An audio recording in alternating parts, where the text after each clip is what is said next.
Dans cette nouvelle vidéo, nous allons voir comment s'installer au poste de conduite, entrer et sortir de la voiture en sécurité. Nous allons voir tous ces éléments. Je vous propose qu'on commence tout de suite. On y va? Allez, c'est parti. Alors, avant d'entrer en voiture, il va falloir faire un certain nombre de choses. Dans un premier temps, on va en profiter pour regarder l'espace qu'il y a entre nous et les véhicules, d'éventuelles bornes, des poteaux ou quoi que ce soit. Donc, soyez particulièrement vigilants. Et en particulier, lorsque vous voyez qu'il y a des véhicules autour de vous. Ensuite, faites attention à la circulation, surveillez bien à gauche et à droite. Il peut y avoir des cyclistes, il peut y avoir des cyclomotoristes, il peut y avoir des automobilistes. Donc, allez vous engager dans votre cockpit que lorsque c'est possible. On constate que c'est bon, on y va et on va y aller franchement. Si on est dans un axe où il y a beaucoup de circulation, à ce moment-là, mieux vaut patienter de cette manière plutôt que de laisser la portière ouverte. D'accord? On entre dans la voiture, on vient et on va fermer directement la portière. D'accord? De manière à être en sécurité, ne pas gêner les autres usagers, les cyclistes, les motocyclistes, de manière générale, tous les usagers de la route. Et puis là, on est en sécurité. Il faudra bien entendu avoir pris l'initiative de retirer toutes ces affaires, notre doudoune, nos sacs, tout ce qui va nous gêner dans notre conduite, car c'est vraiment une question de confort. Donc c'est vraiment très important de s'installer en ayant bien sûr en arrière-tâche la sécurité. D'accord? Le but du jeu pour s'installer, c'est que vous soyez en sécurité et que vous soyez à l'aise. C'est vraiment très important d'être à l'aise lorsque vous conduisez. Le but du jeu, c'est bien entendu de faire en sorte à pouvoir ne pas être trop loin des commandes, ne pas être trop près des commandes. Donc je vais vous expliquer comment ça se passe. On va faire dans un premier temps le réglage du siège. Donc on va commencer du bas vers le haut. D'accord?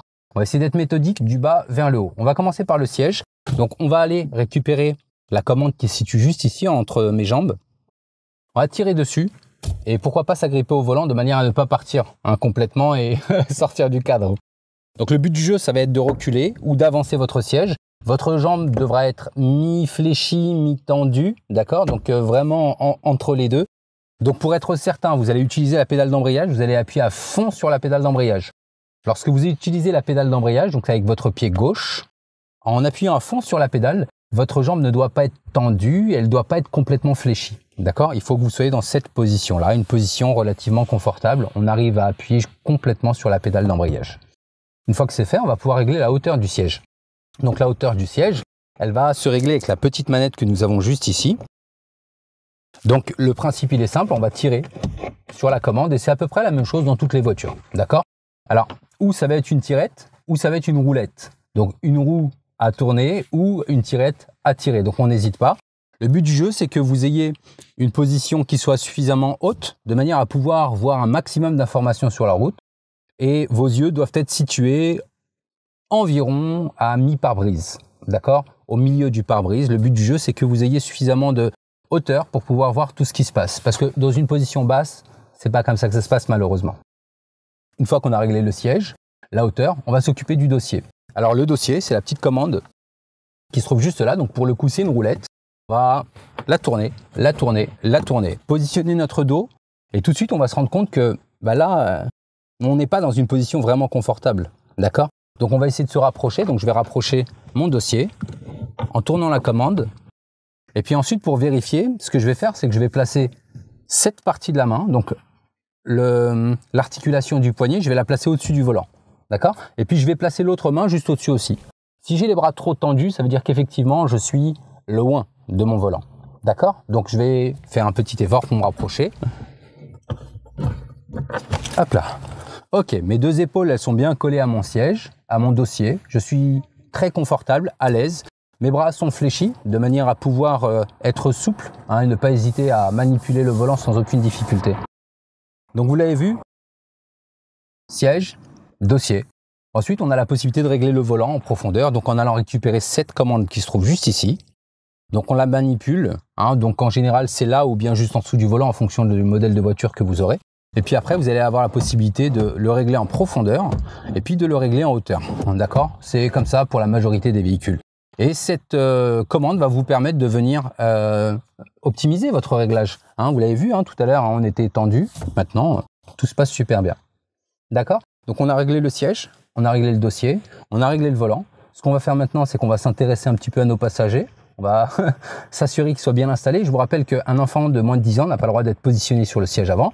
sauf s'il est installé sur un siège bébé, et dans ces cas-là, il faut qu'il soit tourné à la route, et bien entendu, vous aurez pensé au préalable à désactiver les airbags passagers. Et puis mes passagers à l'arrière, je vais m'assurer qu'ils soient bien positionnés, tout simplement, bien positionnés, et que leur ceinture soit effectivement verrouillée. Donc en parlant de ceinture, on va voir le rôle et l'importance de la ceinture. Donc la ceinture, on va venir la chercher de ce côté. Ce qui est important, c'est de comprendre que la ceinture de sécurité, c'est un tissu qui est extensible mais pas élastique. C'est-à-dire qu'avec les différents coups de freinage, les à-coups, le tissu peut s'étendre, d'accord, mais ça ne va pas reprendre sa forme initiale. Donc ça reste quand même un objet fragile. J'attire votre attention sur le remplacement de la ceinture de sécurité en cas d'accident ou quoi que ce soit. Demandez à ce que ce soit fait, et en particulier à votre assurance. Donc votre ceinture, lorsque vous la posez, vous devez vous assurer qu'elle soit bien plate, d'accord, qu'elle ne soit pas vrillée, et que votre ceinture soit bien positionnée sur votre épaule. Si vous avez besoin de faire des réglages complémentaires, n'hésitez pas. Vous avez la possibilité de manipuler ce bouton-là, hop là, de manière à faire vos réglages et vous assurer que l'épaule soit correctement positionnée, que la ceinture soit correctement positionnée sur votre épaule. Ok? Donc une fois que c'est fait, ma ceinture de sécurité, petit rappel, c'est elle qui va garantir ma sécurité, d'accord? En cas de freinage important, la ceinture de sécurité va se bloquer de manière à vous éviter à aller percuter votre volant. D'où l'intérêt de ne pas être trop proche de votre volant. D'ailleurs, en cas d'ouverture de l'airbag, ça pourrait vous poser problème. Donc veillez à bien conserver cette position au poste de conduite. Une fois que c'est fait, qu'on s'est assuré que tous nos passagers aient bien verrouillé leur ceinture, on a la possibilité de vérifier ça sur le voyant qui se trouve juste ici. S'il reste allumé, c'est que quelqu'un a oublié sa ceinture. D'accord? Et puis s'il n'y a personne qui reste allumé, c'est-à-dire qu'il va s'éteindre dans quelques secondes. S'il reste allumé lorsque vous roulez. Ce qu'on va faire maintenant, c'est qu'on va régler nos rétroviseurs. Alors en fonction des véhicules, le réglage des rétroviseurs va se faire depuis l'intérieur ou depuis une petite commande que vous allez avoir ici. D'accord? Donc de notre côté, on va sélectionner dans un premier temps le rétroviseur qu'on veut régler. Et puis on va manipuler la commande qui se trouve ici de manière à placer la poignée de la porte arrière dans le coin, voilà, inférieur droit de notre rétroviseur, de manière à pouvoir voir tout ce qui se passe sur la route et un tout petit bout de notre voiture. On va passer au réglage du rétroviseur droit.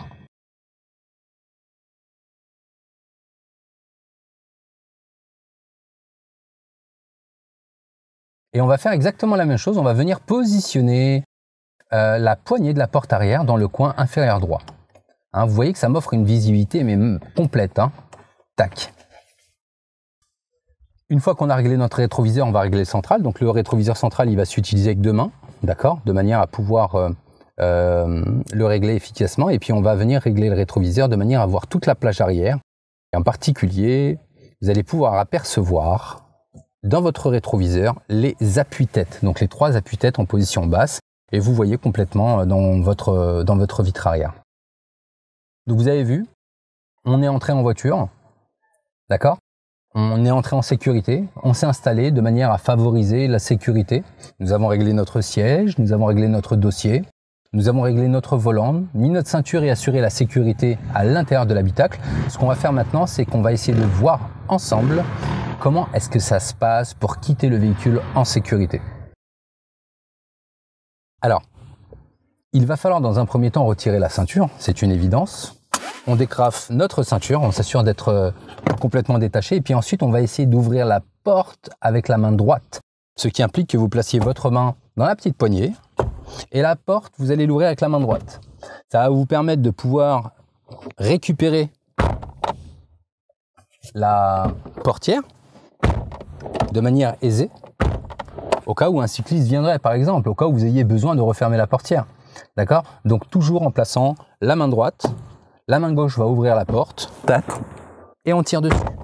D'accord? Donc dans les faits, voilà ce que ça donne. J'observe autour de moi, il n'y a personne. Un petit coup d'œil dans mon angle mort, c'est important au cas où il y ait un cycliste, un deux roues, un piéton, un automobiliste qu'on ne verrait pas à travers notre rétroviseur. Un petit coup d'œil. Et puis là, on y va directement. On n'hésite pas à sortir de la voiture. Franchement. D'accord? Donc c'est tout pour cette séance. Je vous donne rendez-vous pour la prochaine séance. À tout de suite de l'autre côté.